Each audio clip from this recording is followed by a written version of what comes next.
പേഴയ്ക്കപ്പള്ളി Ilahia law college NSS യൂണിറ്റും rural ജില്ലാ പോലീസിന്റെ ലഹരിവിരുദ്ധ ക്യാമ്പയിനായ ഉദയം പ്രോജക്റ്റും സംയുക്തമായി ലഹരിവിരുദ്ധ സെമിനാർ സംഘടിപ്പിച്ചു.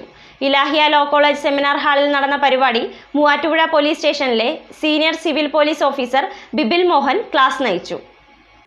Muvattupuzha Pezhakkappilly Ilahia law college NSS യൂണിറ്റും എറണാകുളം റൂറൽ ജില്ലാ പോലീസിന്റെ ലഹരിവിരുദ്ധ ക്യാമ്പയിനായ ഉദയം പ്രൊജക്റ്റും സംയുക്തമായാണ് ഇലാഹിയ ലോ കോളേജ് സെമിനാർ ഹാളിൽ ലഹരിവിരുദ്ധ ക്ലാസ് നടത്തിയത്.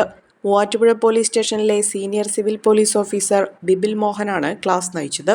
College principal doctor Subhash Plathottam, assistant പ്രൊഫസർമാരായ Shilpa, Krithi, national service scheme programme officer Rahees Siddique, Muvattupuzha police station PRO Shinu KS എന്നിവർ പങ്കെടുത്തു. ഒരു കുടുംബത്തിനാവശ്യമായ എല്ലാ വസ്ത്രങ്ങളും ഹോൾസെയിൽ വിലയിൽ ഇപ്പോൾ സ്വന്തമാക്കാം. ഇന്ന് തന്നെ സന്ദർശിക്കൂ A1 textiles, Nehru park, Muvattupuzha.